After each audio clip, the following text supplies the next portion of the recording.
धाराशिव जिल्हा परिषद आणि पंचायत समिती निवडणुकीच्या रणधुमाळीत जळकोट गटात आता भारतीय जनता पक्षाने आपली पूर्ण ताकद झोकून दिली आहे। आमदार राणा जगजितसिंह पाटील आणि सुनील मालक चव्हाण यांच्या खंबीर नेतृत्वाखाली भाजपचे उमेदवार विकासाची मजबूत वाटचाल करत असल्याचं चित्र सध्या जळकोट गटात पाहायला मिळत आहे।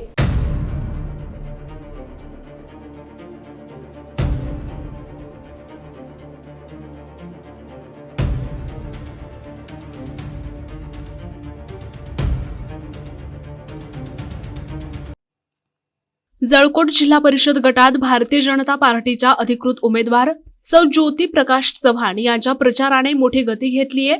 त्यांना हुरटी पंचायत समिती गणातील सौ सुकेशणी संजय मोटे आणि जळकोट पंचायत समिती गणातील श्री आशिष गणेश सोनटक्के या उमेदवारांची खंबीर साथ मिळत आहे।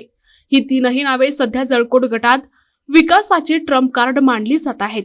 या विकास यात्रेला परिसरातील ज्येष्ठ आणि विश्वासार्ह नेते अशोक पाटील, गणेशदादा सोनटक्के आणि माजी जिल्हा परिषद सदस्य प्रकाश चव्हाण यांचे भक्कम पाठबळ लाभले आहे। ज्येष्ठ नेत्यांच्या मार्गदर्शनाखाली भाजपच्या गोटात उत्साहाचं वातावरण असून जळकोट गटातील राजकीय समीकरण आता भाजपच्या बाजूने झुकताना दिसत आहेत। जळकोट गटातील प्रत्येक गावात या उमेदवारांना नागरिकांकडून उत्स्फूर्त प्रतिसाद मिळत असून राणादादा आणि सुनील मालक यांच्या मार्गदर्शनाखाली जळकोटचा कायापालट करण्याचा संकल्प भाजपने केला आहे। जुन्या आणि नव्या जाणत्या नेतृत्वाच्या एकत्र येण्यामुळे विरोधकांसमोर मोठे आव्हान उभे राहिले आहे। जळकोट गटात कमळ फुलवण्यासाठी कार्यकर्त्यांनी कंबर कसली आहे। तुळजापूर तालुक्यातील जळकोट ही जिल्हा परिषद जी गट आहे, या गटामध्ये जे आहे भारतीय जनता पार्टीमध्ये प्रवेश केल्यानंतर पूर्णतः या ठिकाणी जे आहे आपण पाहू शकता राजकीय समीकरण जे आहे बदलताना या ठिकाणी पाहायला मिळते। एकेकाळी जे आहे विरोध पाहायला मिळत होता या सर्व राजकीय नेत्या मंडळीच्या माध्यमातून, मात्र आज सर्व जे आहे विकासाच्या मुद्द्यावरती एकत्र येताना एकत्रित पाहायला मिळते। सुरुवात जी आहे गणेशदादा सोनटक्के यांच्याकडून आपण करणार आहोत। दादा, सर्व हे समीकरण आता कसं जोडणार आहात, कसा प्रतिसाद मिळत आहे? एकदम चांगला प्रतिसाद आहे। दादाच्या माध्यमातून काम झालंय मतदारसंघामध्ये, त्या निमित्तानं हे मतदारसंघ एकदम वनवे आहे। काय घाबरायची गरज नाही। प्रत्येक तांड्यावर वस्तीवर गावात होतोय, प्रत्येक आम्ही 80-90% आहोत। काय एकंदरीत विकासाचं येणाऱ्या काळामध्ये विजन असणार आहे? या लोकांचे काम आहेत, महिला भगिनीचे काम आहेत, त्या पगारी प्रश्न असतील, लाईटचे प्रश्न असतील, शेतकऱ्या प्रश्न असतील, शेतरस्त्याचे प्रश्न असतील, रस्त्याचे प्रश्न असतील, त्या माध्यमातून आम्ही काम करणार आहे। काँग्रेसला सोडून भारतीय जनता पार्टीमध्ये प्रकाश चव्हाण यांनी प्रवेश केलेत। हे सर्व समीकरण कसं जोडवण्याचा प्रयत्न तुम्ही करणार आहात? नाही, प्रकाश चव्हाण आल्याबद्दल त्यांचे अभिनंदन करतो, कारण दादाने सांगितलं की या धाराशिव जिल्ह्यामध्ये बंजारा समाजाला एक जागा सोडायची आहे। एकच जागा सोडली गेली, ती जळकोट जागा सोडली गेली। त्या निमित्त सांगितलं दादा तुम्ही शांत राहा आणि प्रकाशजींना उमेदवार द्या। ते दादा दिला शब्द मी पाळून प्रकाशजींच्या पाठीमागे खंबीरपणे उभा आहे मी। एकंदरीत अशा पद्धतीने जे आहे पूर्णतः समीकरण जोडलेले गेले, उमेदवार आपल्या सोबत आहेत। काय एकंदरीत विकासाचं महत्त्वाचं विजन तुमचं असणार आहे? गावोगावी जेव्हा आम्ही प्रचाराच्या दरम्यान फिरत आहोत तेव्हा आम्हाला प्रचंड प्रतिसाद मिळत आहे।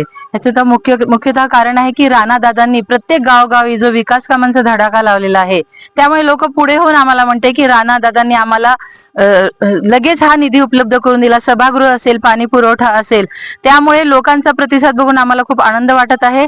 आणि आता या राणा दादांचा हात हातात धरून आम्ही आता पुढे गावाचा विकास करण्याचा आम्ही विचार करत आहोत। म्हणजे आमचं पक्का निर्धार झालेला आहे की प्रत्येक गावामध्ये आम्हाला पायाभूत सुविधांचा विकास करायचा आहे आणि फक्त विकासाच्या एकाच मुद्द्यावर आम्ही भारतीय जनता पक्षामध्ये प्रवेश घेतलेला आहे। एकंदरीत विकासाच्या मुद्द्यावरती एकंदरीत प्रवेश केला, हे सर्व समीकरण जोडण्याच्या माध्यमातून जे आहे कशा पद्धतीने आपण करण्याचा प्रयत्न करणार आहोत?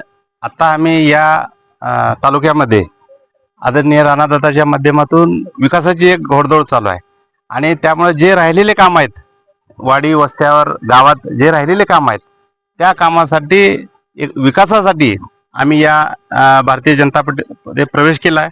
आणि यापुढे आदरणीय राणादादाच्या माध्यमातून, सुनील मालकाच्या माध्यमातून आपण तांडा, वाडी, वस्ती आणि गावातील विकास शेतकऱ्यांचा असेल, महिलांचा असेल, हे मोठ्या प्रमाणात आपल्याला करून घ्यायचं आहे।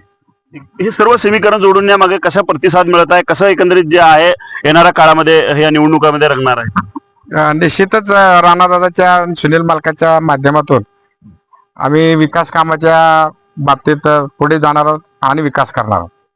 कसं प्रतिसाद असायला काय प्रतिसाद मिळत आहे?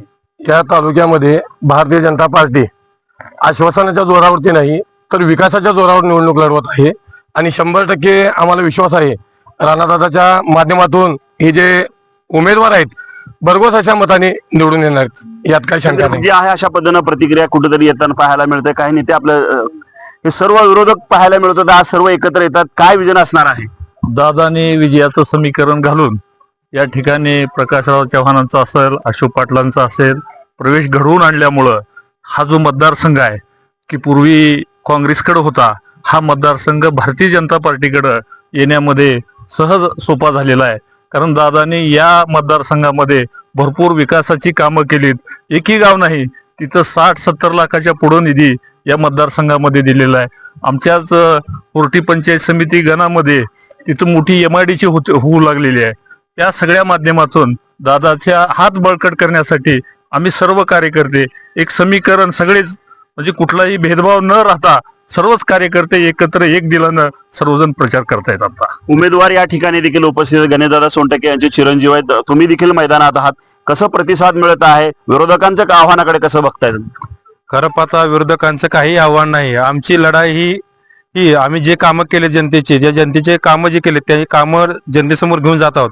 खऱ्या अर्थानं आपण ज्या भागात आहोत सध्या बालाजीनगर तांडा येथे आपण पाहताय ते जलेलीची जिल्ह्यातील एक पहिलीच कमान आहे आपली, जे संत सेवालाल महाराजांच्या नावानं कमान आहे. इथं झालेला डांबरी रस्ता आहे. राणादादांच्या माध्यमातून आपण जे विकास कामं केलं ह्या विकास कामाच्या माध्यमातूनच आपण जनतेसमोर जातो आहोत. खऱ्या अर्थानं खूप चांगला खूप मोठा प्रतिसाद आहे.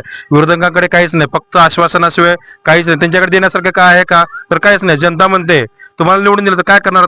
कारण गल्लीपासून दिल्लीपर्यंत भारतीय जनता पार्टी सरकार आहे. देणारे दादा आहेत. आम्ही एक वाढप्याची भूमिका म्हणून या भागामध्ये आम्ही जनतेसमोर जात आहोत. तर खऱ्या अर्थानं खूप चांगला प्रतिसाद, लाडक्या बहिणींचा प्रतिसाद, शेतकऱ्यांचा प्रतिसाद, आबालवृद्धांचा प्रतिसाद, युवकांचा प्रतिसाद खूप मोठ्या प्रमाणात आम्हाला मिळत आहे. काय एकंदरीत येणाऱ्या काळामध्ये विजन असणार आहे तुमच्या? काय मतदार समोर जात आहे तुम्ही? मतदारसंघामध्ये राहिलेली जी प्रलंबित काम आहेत, रस्त्याचा प्रश्न असेल, शेत रस्त्याचा प्रश्न असेल, पाणंद रस्त्याचा प्रश्न असेल, माता भगिनींचा प्रश्न असेल, निराधारांचे प्रश्न असतील, त्यांच्या पगारीचा प्रश्न असेल, हे सर्व सोडवण्याचं काम आदरणीय दादांच्या माध्यमातून आपण करणार आहोत. आता नळदुर्गच अप्पर तहसील कार्यालय मंजूर झालेले आहे. त्यामुळे आपण त्या भागाचा म्हणजे त्या तहसील कार्याचा उपयोग आपल्या जळकोट येथील ग्रामस्थांना, जळकोट गटातील, जिल्हा परिषद गटातील सर्व गावांना निश्चितपणे त्याचा उपयोग होणार आहे.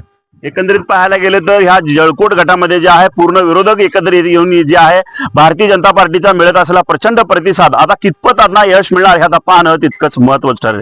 व्हिडिओ जर्नलिस्ट अजित चव्हाणसह आयुब शेख, NTV न्यूज मराठी, तुळजापूर, धाराशिव. प्रतिनिधी आयुब शेख, NTV न्यूज मराठी, तुळजापूर, धाराशिव.